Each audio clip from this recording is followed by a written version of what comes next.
toilet. Tolong! Tolong! Mas, Mbak.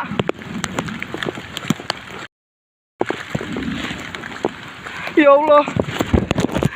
Tolong. Pendakian ini berawal terjadi karena rasa gabut, tepatnya tanggal 7 Januari 2023, tepat hari Sabtu. Kala itu pagi buta, di saat gue bekerja, nggak tahu tiba-tiba aja ada perasaan gue pengen banget ngedaki Gunung Salak. Kok tiba-tiba gue pengen ngedaki Gunung Salak, kenapa ya gitu. Singkat cerita, satu harian kerja itu udah kacau. Nggak tahu kacau tentang kehidupan. Tujuan hidup gue tuh, gue pengen ke Salak, dan ke Salak. Singkat cerita, gue selesain pekerjaan gue. Tepat jam 3 sore, gue pulang ke rumah dari Bekasi menuju Jakarta. Sampai rumah, gue belum sampai sempat naruh barang-barang pekerjaan gue itu. Gue bilang izin ke nyokap, "Mah, Didi mau izin pengen ke Gunung Salak, boleh nggak?" Gitu. Sontak ibu gue ngomong, "Loh, gimana sih? Yang bener aja. 2 minggu yang lalu kan kamu baru aja dari Salak." Singkat cerita, gue minta izin ke orang tua gue dengan perasaan kaget. Dan alhamdulillah orang tua gue juga ngizinin. Ya ibu gue cuma pesen, hati-hati, baca istighfar gitu. Sempat nyokap nanya, "Emang di Salak ada apaan sih?" Ya gue jawab, "Ya nggak tahu, nggak ada apa-apa," gitu. Akhirnya di situ ketika gue mendapatkan izin dari orang tua gue di situ juga mulai prepare tentang apa yang gue bawa untuk TikTok. Dari pengalaman gue TikTok waktu kala itu menuju Puncak Manik Salak 1 via Cimlati, gue maksudnya ya gue susun lah apa yang gue perluin kala itu. Akhirnya gue jalan setelah pada maghrib, gue sempat mampir juga ke minimarket karena untuk melengkapi bahan logistik gue. Singkat cerita, sampai di Aji Saka di base camp Siliwangi tepat jam 10 malam. Itu di situ keadaan gelap, pintu pun tutup. Lah gue kaget, lah kok nggak ada orang gitu. Akhirnya gue ketok-ketok, dibuka sama ibu si Maksinya. Akhirnya gue di situ ngobrol segala macem, ketemu keluar sama Abah mengenalkan diri, bapak yang menjaga base camp Siliwangi itu. Kita ngobrol cerita, gue juga sempat live Instagram. Akhirnya sekitar jam 11-an gue memutuskan untuk tidur dengan berharap besok pagi gue bisa badan gue sehat. Karena di situ gue mikir, ya Allah, ini bener apa ya di base camp gak ada orang gitu. Ini apa bener perasaan saya gak salah atau gimana, kok tiba-tiba pengen ke Gunung Salak via Aji Saka yang notabene gue belum pernah sama sekali lewat situ, apalagi ke Puncak 2. Akhirnya sekitar jam 2 malam, tiba-tiba pintu base camp ada yang ketok-ketok. Mungkin ada pendaki yang baru datang kali ya. Akhirnya setelah lama ketok-ketok, gue terbangun. Si abahnya gak ngebuka karena abahnya mungkin tidur. Udah jam 2 malam, akhirnya gue buka. Ketemu dah tuh, sekitar ada 4 rombongan dari Jakarta gitu. Kita ngobrol segala macem. "Bang, dari mana?" "Di Jakarta." Kita kenalan. Akhirnya berhubung karena mereka dari Jakarta dan gue tanya mereka juga TikTok. Nah gue menawarkan diri, "Bang, kalau besok gue bareng boleh nggak?" gitu. "Oh iya boleh," gitu. "Ya udah Bang, gue lanjut tidur lagi ya buat menjaga stamina," karena waktu itu gue pulang kerja langsung ke via base camp. Sekitar jam setengah 4 gue bangun. Gue tengok keluar, nggak taunya dari rombongan yang jam 2 datang itu lagi pada tidur. Ya pules lah mereka. Pas gue keluar, di situ ada 3 orang tamu lagi. Pas kita kenalan segala macam, nggak taunya dari Jakarta juga dan mereka pun juga TikTok. Pas gue tanya-tanya, nggak taunya alamat rumahnya tuh nggak jauh dari tempat tinggal gue gitu. Akhirnya gue tanya, "Bang, mau berangkat kapan?" Mungkin habis sholat subuh gitu. Sholat subuh, mereka ngejelasin karena mereka Senena pun juga kerja. Nah begitu juga kerja, langsung gue ngomong, "Bang, bareng aja boleh nggak Bang?" "Oh iya silakan boleh, gini gitu." Nah di awal pun gue juga udah izin, "Bang, kalau andaikan gue sekalian ngevlog, risih nggak kira-kira?" Terus salah satu dari mereka pun menjawab agak ragu-ragu. Mungkin pikiran mereka, wah ngevlog nih, takutnya makan waktu jadi lelet gitu. Akhirnya singkat cerita, azan subuh pun selesai. Kita siap-siap, kita prepare, kita pamitan sama Abah yang ada di base camp. salah satu dari rombongan 3 orang itu ngomong, "Bang, nanti andaikan kita duluan nggak apa-apa ya." Mungkin kembali lagi mereka mikir, wah gue ngevlog takutnya makan waktu kan. Akhirnya kita jalan dari base camp, kita keluar ke jalan raya. Gue ngambil jalan pintas sama rombongan gue yang dari Jakarta itu. Dari 3 orang rombongan itu, 2-nya itu sudah beberapa kali memang pernah melakukan pendakian ke Salak 2 via Aji Saka. Bisa dibilang mereka sudah paham jalan lah gitu. Kita sampai enggak pos dong, sampai pintu rimba sekitar jam 6 kurang seperempat. Kita di situ kita melakukan izin, kita parkir motor, terus kita melakukan doa bersama sebelum nanjak. Di situ gue ketemu sama anjing warna putih. Mungkin untuk kalian yang sering atau pernah melakukan pendakian ke Salak 2 via Aji Saka pasti pernah lihat lah anjing warna putih. Itu anjing itu ngedeketin gue mulai, gue risih kan. Maksudnya dalam kepercayaan gue kan, ini anjing loh, takut tak kena liur atau gimana. Tapi temen gue itu ngomong, yang ketemu di base camp, nggak apa-apa bang, itu anjingnya biasanya cuma sampai ngikutin sampai petilasan doang kan. Akhirnya singkat cerita kita jalan sampai petilasan, itu anjingnya itu tuh ngikutin. Akhirnya sampai pos apa gitu gue lupa. Salah satu dari temen gue itu ngomong, biasanya anjingnya ini tuh cuma sampai petilasan gitu. Mungkin sampai pos berikutnya kan. Akhirnya kita jalan. Alhamdulillah kita juga di situ dikasih hari yang cerah, nggak ketemu hujan sama sekali. Dan ibu-ibu yang ada di base camp tuh ngomong, katanya sekitar 2 atau 3 hari itu memang kebetulan nggak ada turun hujan dah. Ya kita berdoalah gitu. Akhirnya kita jalan, itu anjing masih ngikutin terus. Akhirnya kita sampai di puncak apa sih namanya? Puncak 7. Itu kita di situ agak lama juga. Sebelum puncak 7 kita ketemu di pos apa gitu, lahan itu agak luas. Pokoknya itu tepat buat yang katanya teman gue yang sering ngedaki itu, katanya lahan apa namanya, di pos itu tuh memang sering buat tempatnya orang ngecamp gitu. Itu anjingnya itu tuh masih ngikutin kita. Pada tiba-tiba ada suatu ketika tuh anjing gue tiba-tiba menggonggong melihat ke salah satu sudut, akhirnya nyamperin kayak ngegonggong. Jadi seolah-olah tuh kayak melihat sesuatu dari insting seorang binatang gitu kan. Akhirnya kita lanjut, kita juga sama-sama paham, mungkin lihat sesuatu, oke lah udah nggak apa-apa gitu. Akhirnya kita sampai ke puncak Pajar Kencana sekitar jam 10-an kalau nggak salah deh. Kita juga di situ break agak lama, kita cerita, itu tuh kabut udah mulai turun, cuman kabut. Keadaan itu cuaca panas. Akhirnya kita lanjut lagi dari Pajar Kencana. Kita nurunin jalan kayak lembah apa, gue nggak ngerti dah gitu. Akhirnya nggak lama jauh situ kita ketemu sama tanjakan pertama yang pakai webbing. Itu di situ gue masih bisa ngelewatin sambil ngevlog juga. Tanjakan kedua, ketiga atau keberapa, itu di situ gue udah mulai hilang fokus karena sebelah tangan gue megang kamera, sebelah lagi gue megang webbing. Tiba-tiba gue keples. Nah, 3 teman gue itu udah jalan duluan lah gitu. Pas gue jatuh, gue teriak. Akhirnya teman-teman gue ngikut turun lagi. Itu si anjing itu mukanya langsung kayak orang panik, tau nggak? Langsung kayak orang panik, ngegigit tali webbing itu, ngelempar ke arah gue. Lah gue bingung kan, maksudnya itu kebanyakan webbingnya itu tuh udah liur anjing kan. Akhirnya gue matiin kamera gue jalan dengan gue merangkak dengan akar-akaran kan. Akhirnya singkat cerita kita sampai puncak sekitar setengah 12 siang. Nggak tahu itu cepet apa kagak. Kita tuh di situ tuh rombongan pertama yang sampai puncak kan. Akhirnya kita foto, ngobrol sekitar kurang dari 15 menit, tiba-tiba hujan turun. Kita kira itu bukan kabut doang kan. Semakin besar. Akhirnya kita bikin semacam kayak shelter dadakan dari banner, nggak tahu banner siapa, kita bikin di situ. Akhirnya kita ngobrol-ngobrol, tadinya datang dah tuh bermunculan rombongan berikutnya. Tepat setengah 12 siang akhirnya kita memutuskan untuk turun, untuk mempersingkat waktu sekali lagi, karena gua dan beberapa sahabat gua itu tuh memang Seninnya kembali aktivitas untuk bekerja.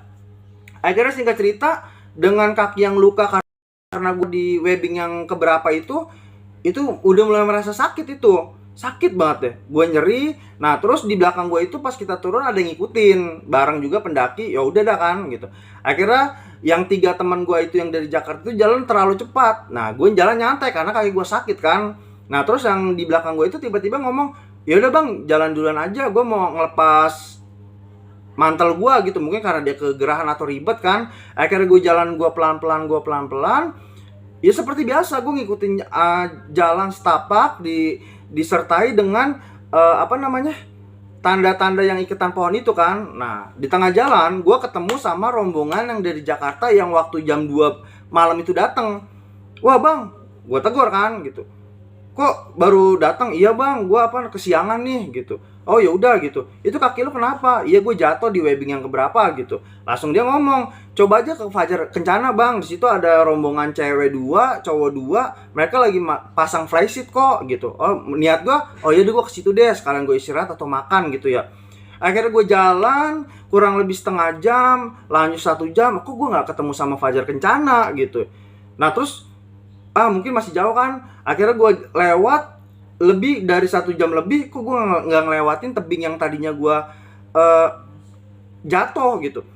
Yaudah dah, akhirnya gue jalan terus, gue tetap ngikutin arah jalur setapak yang jalurnya itu memang jelas, masih jelas banget disertai dengan petunjuk iketan-iketan tali-tali warna merah, warna biru, lebih dominasi warna hijau ya. Akhirnya gue jalan, kok gue nggak ketemu. Singkat cerita, gue lihat jam udah 1:30 gitu. Gimana sih? Itu gue masih berpikiran positif kan gitu. Kok lama banget? Apa mungkin karena perasaan ditambah campur aduk rasa capek dan rasa sakit yang ada di kaki gue. Akhirnya gue jalan, di situ ada petunjuk plastik warna merah. Akhirnya gue terus ke bawah, lurus. Di situ gue nyadar, wah iya, gue salah jalan nih. Sekitar kurang lebih dari 10 meter gue naik lagi ke atas, ketemu sama plastik merah itu, gue ngambil ngikutin jalan. Lah kok lama-lama ini udah hampir 1 jam setengah gue nggak ketemu puncak Fajar Kencana, gue juga nggak ketemu webbing yang bikin gue jatuh itu. Akhirnya gue jalan, hujan semakin kenceng, semakin deras, udah gitu kabut semakin tebel dah. Waktu itu gue kalau diinget-inget kejadian cepet banget kan. Akhirnya gue ketemu sama jalan pertigaan antara ke kiri dan ke kanan. Gue bingung, ini harus yang mana nih, gue lupa. Karena waktu perjalanan naik gue fokus ke ngevlog gue dan berbincang-bincang sama sahabat-sahabat gue itu. Akhirnya gue memutuskan untuk coba gue ngeliat ke arah kanan kan. Kurang lebih dari 5 meter gue jalan ke arah kanan, di situ ada petunjuk. Lagi-lagi petunjuk yang ada di batang pohon yang iketan itu kan. Nah gue ikutin dah, ini bener dah gitu. Terus gue jalan, lah kok jalannya begini. Nah gue bertokan itu tuh pas kita pengen ke puncak kan ada tulisan kan menuju puncak Salak 2 yang tulisan-tulisan itu tuh. Nah itu gue nemuin sama sekali. Terus gue jalan, yang penting berfokusan ada jalan yang benar-benar jelas dan tanda-tanda tersebut kan. Akhirnya singkat cerita sekitar jam 2 kurang, tiba-tiba kaki gue tuh terpelosok. Itu gue nggak tahu kenapa gue jatuh, bisa dibilang itu jurang. Nggak tahu kira-kira 5 meter atau 6 meter itu gue jatuh. Itu gue nggak ngerasa sakit sama sekali, cuman jatuh. Gue nyadar, di dalam jurang itu gue sempat ngomong, ya mati kali ya gitu. Tapi di situ gue nggak ada rasa takut sama sekali. Langsung gue tiba-tiba baca 2 kalimat syahadat. Kalau maksudnya gue ngerasa kalau emang itu ajal gue, seenggaknya gue mati masih bisa dikasih kesempatan untuk mengucapkan 2 kalimat syahadat kan. Akhirnya gue bengong. Yaudah deh, gue naik ke atas aja. Gue ngerangkak sampai di atas. Itu gue tiba-tiba di situ gue diem. Gue mau coba tarik napas, berpikiran jernih. Akhirnya karena di situ kebetulan gue alhamdulillah ada di dalam hutan yang rapat, yang di kiri kanan tuh dedaunan sama bebatuan. Gue memutuskan untuk mengambil stok air dari aliran air hujan yang menetes di bebatuan dan juga rumput-rumputan dedaunan gitu dah. Akhirnya singkat cerita gue lihat stok makanan gue tinggal fitbar cuma 1 nih gitu. Itu gue udah mikir, andaikan harus bermalam di sini ya gue harus siap gitu. Itu gue tetap berpikiran positif, gue nggak memikirkan mistis segala macem. Gue terus duduk, ya udah gue lanjut jalan kan. Pas untuk lanjut jalan di situ gue bener-bener udah nggak nemu petunjuk sama sekali, tapi jalan setapak itu masih ada. Akhirnya singkat cerita gue ketemu sama jalur setapak yang dikelilingi semacam kayak, buat kalian yang pernah ke Kerinci kalau nggak salah yang disebut jalur yang kata gorong-gorong tikus. Itu semacam kayak itu, cuman bedanya itu tuh rapet banget. Akhirnya gue jalan, gue ngelewatin. Seketika gue ngelewatin lagi, ketemu 3 kali ngelewatin. Nah, yang terowongan terakhir itu tuh masih berbentuk jalur, tapi jalurnya benar-benar udah nggak bisa diinjak. Pas gue injek tuh berbentuk tanah gambur. Gue kepleset, gue nggak hitung dah, gue kepleset beberapa kali. Akhirnya pas gue turun, ya udah gue memutuskan untuk merosot. Bener-bener kayak orang perosotan sekitar 10 atau 15 meter dah. Itu posisinya gue tangan begini.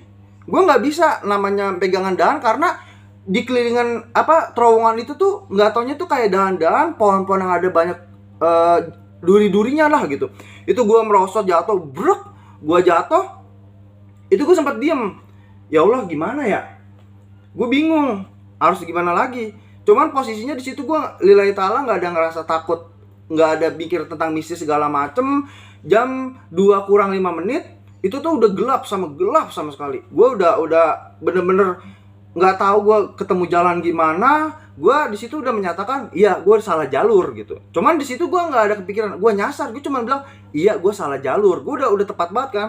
Akhirnya gue lanjut jalan gue. Di situ gue nggak banyak berhenti. Ketemu sama pohon bambu yang banyak batang tumbang. Terus gue jalan lagi. Lah kok gue ketemu sama pohon pisang gitu. Lah gue logikanya gue langsung mikir, di gunung pohon pisang kayaknya nggak mungkin deh. Udah kalau pun event 1-2 mungkin. Tapi ini kayak sejajar gitu. Jadi kayak seolah-olah kayak ditanam sama orang gitu. Wah, ini jalur yang tepat kan gitu. Akhirnya di situ langsung gua ngelewatin jalur kayak perkebunan pohon pisang itu. Terus di situ gua ketemu sama jalur mulai ketutup lagi tuh. Udah bener-bener udah semak belukar. Dalam hati gua ngomong, ya Allah, kalau memang saya harus nginep di sini, tolong cukupi semua kebutuhan saya. Kenapa gue bisa ngomong begitu? Karena di situ gue ketemu masih banyak sumber mata air yang gue bawa dari air hujan, dan kebetulan juga gue nyasar di hutan yang rapat, nggak yang hutan yang pohon-pohon tinggi. Jadi gue mikirnya kalau andaikan makanan gue kurang, ya gue bisa makan di daunan yang ada kan, walaupun gue nggak tahu udah mana daun yang beracun atau gue nggak mikir ke situ. Dan gue ngomong kalau memang saya dikasih kesempatan untuk pulang hari ini, tolong jangan sampai saya ketemu malam, karena besok paginya saya harus bekerja, tanggung jawab saya. Lillahi ta'ala, nggak ada hitungan detik, gue denger suara ajan tuh kenceng banget di kuping gue. Lah, ini ajan di mana kan gitu. Akhirnya gue jalan terus tanpa ada jalur yang udah bener-bener udah nggak berbentuk, udah rapat, bener-bener rapat. Gue ngikutin arah jalur suara ajan itu. Akhirnya gue terus jalan. Gue ketemu sama jalan setapak. Kayaknya sih yang feeling gue waktu itu kayak ini jalur warga nih. Akhirnya gue ketemu jalan lagi, suara ajan itu hilang. Ketemu jalur lagi. Seketika gue ketemu sama semacam kayak sabana atau lapangan yang luas banget ya. Itu di situ kayak ada gubuk-gubukan gitu. Wah, ini kayaknya jalur orang ini. Nggak mungkin kan yang bikin gubuknya mungkin petani atau gimana. Akhirnya ada jalan sebelah kanan. Gue jalan lagi, itu gue mulai ragu. Ketika gue ragu, suara ajan itu tuh muncul lagi. Akhirnya gue ketemu sama sungai. Di situ ada bebatuan. Nggak tahu gue tepatnya apa itu. Gue kayak pernah ngeliat di internet, walaupun gue nggak pernah kesono ya. Akhirnya gue balik arah, gue ragu, gue pengen kembali ke arah lapangan yang terbuka itu. Suara ajan itu tuh semakin kenceng. Jadi seolah-olah tuh semakin gue ragu, suara ajannya tuh kenceng. Di saat gue nggak ragu, di saat gue yakin itu jalur yang tepat, ajan itu hilang. Akhirnya singkat cerita, gue ngelewatin sungai yang ada bebatuan itu. Gue nemuin kayak semacam kayak paralon air atau listrik, gue nggak tahu. Nah, gue ikutin dah tuh. Pas gue yakin itu jalur orang, gue teriak sekencang-kencangnya, tolong. Akhirnya nggak ada jawaban sama sekali yang gue dapat. Sekitar jalan setengah jam, gue ketemu sama jalur setapak yang udah tersusun kayak bata-bata begitu dah. Brek, lah kok ada di sini gitu. Nggak tahu kenapa ada satu kata tempat yang gue ingat dalam pikiran gue. Apa ya ini di Pasir Rengit gitu ya? Mungkin dengan PD-nya ya, karena di Pasir Rengit itu kebetulan gue di situ juga ada angkat gue, Giat Kawaratu. Wah, alhamdulillah kalau sampaikan gue tembus ke Pasir Rengit, alhamdulillah banget kan gitu. Akhirnya gue jalan, gue ketemu sama kayak permainan kayak outbound gitu, tapi tuh sepi, nggak ada orang sama sekali. Itu kabutnya tebel, hujan terus jalan. Akhirnya gue jalan, di situ gue ketemu kayak area camping ground. Di situ ada satu tenda. Itu ada tenda kayak ada camping ground. Kok tapi cuma sendiri di area seluas itu kan. Akhirnya gue teriak, gue minta tolong. Salah satu dari orang yang ada di tenda itu ngedenger teriakan gue dan dia nyuruh gue kesini, maksudnya manggil gue. Akhirnya gue jalan, gue tanya ini di daerah mana. Akhirnya singkat cerita nggak taunya ada 2 orang cewek dan 1 orang cowok nyuruh gue masuk ke dalam tenda dia, tapi gue nggak mau. Gue di situ di luar tendanya doang. Gue ngobrol, gue jelasin gue abis ngedaki dari Aji Saka nembus di mana, ini ada di daerah mana. Tiba-tiba yang ngecamp itu ngasih nawarin gue minum aqua sama makanan. Yang anehnya itu gue langsung insting, kok mereka nenda tapi kok di dalam tendanya itu nggak ada perlengkapan kayak SB, perlengkapan kayak camping pada umumnya lah gitu. Bener-bener kosong, kayak tenda cuman buat nadu doang. Gue dikasih makanan, gue tolong beralasan enggak, saya bawa makanan sendiri kok. Memang bener-bener ada makanan, fitbar tinggal 1 itu, dan minuman juga ada. Itu juga belum bisa mastiin itu orang atau enggak. Soalnya gue takut di tempat seperti itu kalau seandainya gue ketemu sama sekelompok orang atau apapun itu, tiba-tiba gue ditawarin makan, takutnya gue nggak bisa balik kan. Langsung gue ngomong, enggak mbak, saya cuma pengen ke tempat pengelola aja, yang ngelola tempat ini tempat apa. Langsung diunjukin, oh ya mas, langsung lurus aja, terus di situ ada pengelolanya kan. Akhirnya di situ gue pamitan, gue bilang makasih. Akhirnya di situ gue buka handphone, akhirnya gue dapet sinyal dan gue instastory Instagram juga. Langsung banyak yang komen kan, nyasar di mana di situ gue nggak tahu. Akhirnya sekitar 5 menit gue jalan sampai bawah, di situ gue ketemu pos sekitar kayak warung itu. Gue teriak sekenceng-kencengnya sejadi-jadinya gue, dan orang yang ada di warung itu berdiri. Akhirnya gue ngedek, gue masukin itu warung, tiba-tiba dengkul gue itu lemas, sejadi-jadinya lemas. Akhirnya gue ditanya, mas dari mana gitu. Ada salah satu orang, mas dari mana? Gue dibentak gitu kan gitu. Gue dalam keadaan yang bengong, nggak tahu harus ngomong apa, terus dicecer, mas dari mana? Mas pendaki ilegal ya? Mana KTP-nya? Namanya siapa? Dari daerah mana? Gue terus-terusan dicecer. Akhirnya ada salah satu orang itu yang lumayan, istilah kata tuh demin sama orang yang marah itu. Mereka ngomong pakai bahasa Sunda yang sedikit gue jelasin, sedikit gue paham itu. Dia ngomong, udah sabar dulu. Akhirnya gue ditanya, gue jelas-jelas, Pak, saya ngedaki dari Aji Saka, saya ngecamp dari Simaksi, Siliwangi gitu. Ya udah, gini. Akhirnya pas udah gue jelasin, gue sempat lama di situ. Akhirnya pihak pengurusnya juga paham gue tuh nggak tahu. Nah, mereka juga jangan jelasin. Andaikan mas kenapa-napa, nanti mas bisa disalahin, bisa di blacklist, dan rombongan mas bisa disalahin, dan dari base camp Aji Saka pun juga disalahin. Itu gue langsung takut di situ. Takutnya cuman gara-gara gue kok semuanya kena. Terutama gue takut gue di blacklist kan. Kalau di blacklist kan bisa panjang, atau di backlist selamanya gue nggak tahu dah. Singkat cerita, setengah jaman kita ngobrol.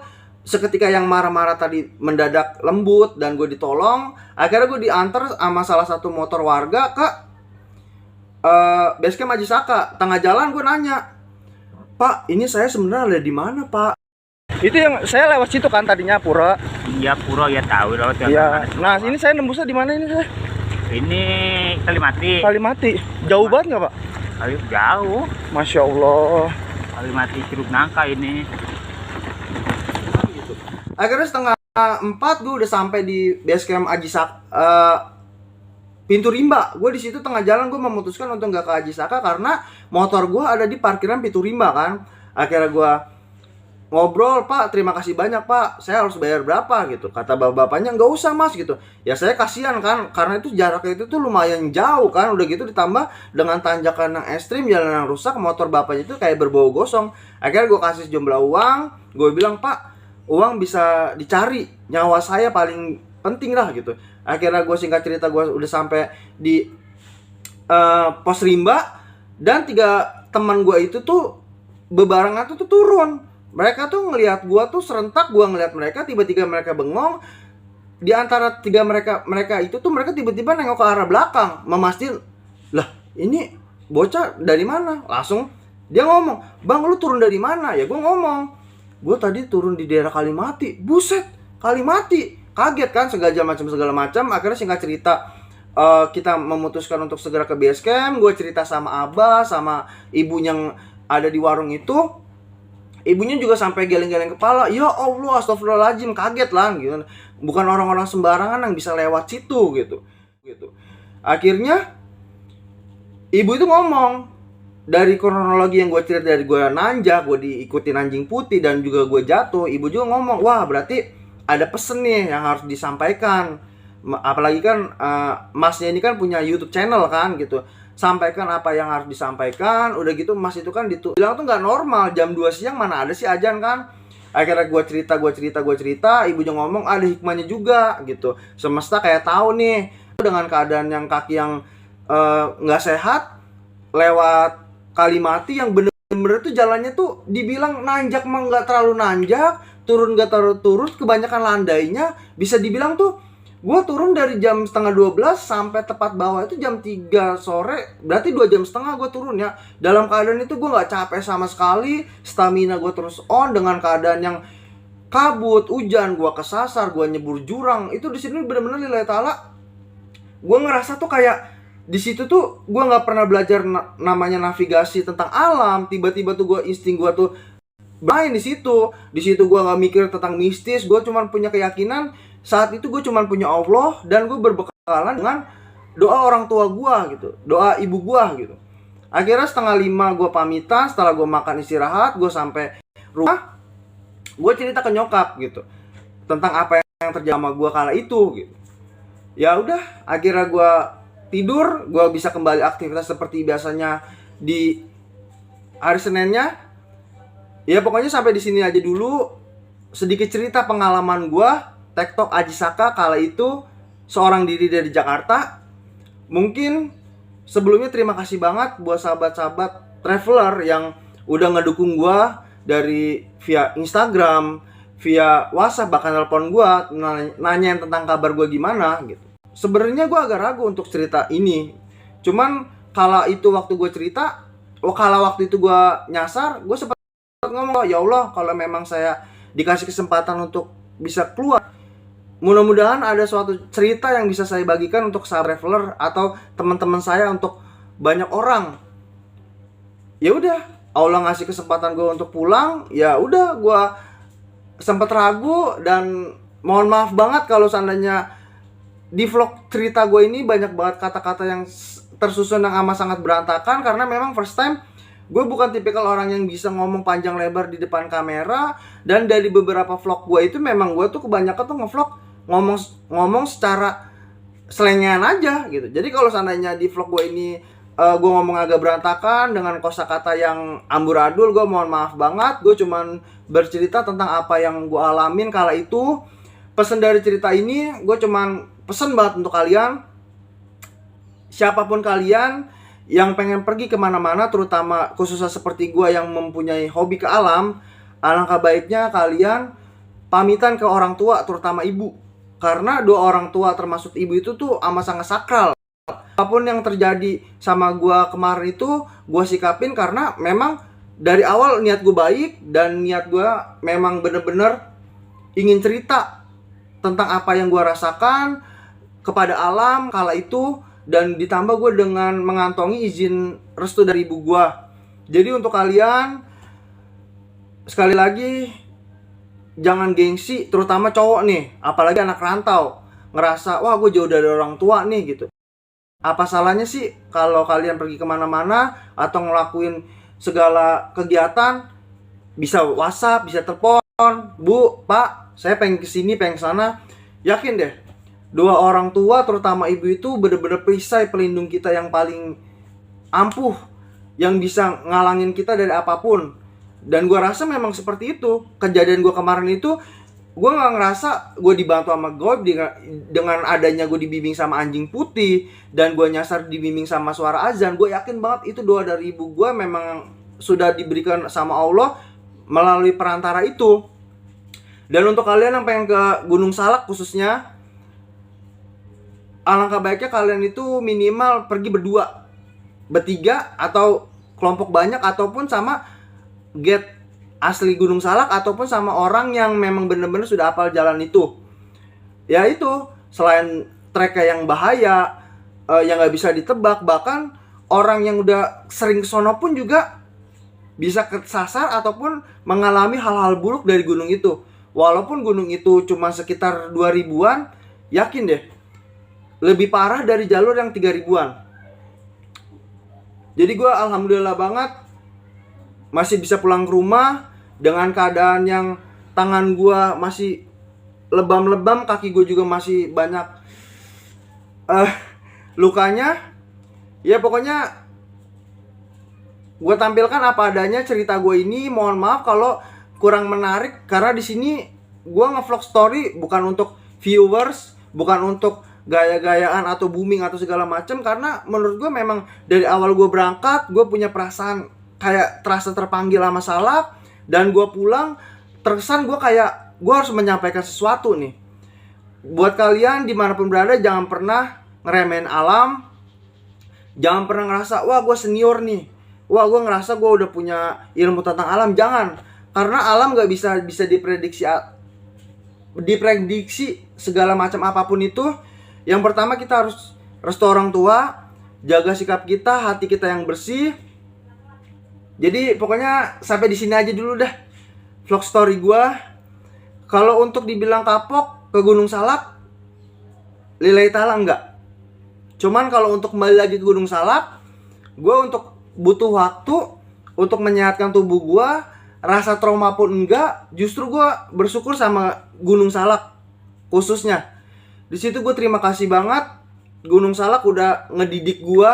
Di situ udah bener-bener ngebentuk gue jadi pribadi yang bisa melihat kehidupan dari sudut pandang yang amat sangat luas dengan versi gue.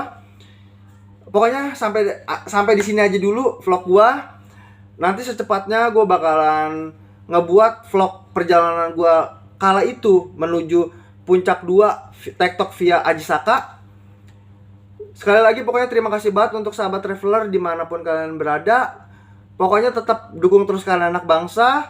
Jangan membuli, bermimpilah, bangun dan kejar mimpi itu sampai dapat. Wassalamualaikum warahmatullahi wabarakatuh. Thank you for watching. Tetap berpikiran positif dan jangan lupa restu dari orang tua itu penting, oke? Wassalamualaikum warahmatullahi wabarakatuh.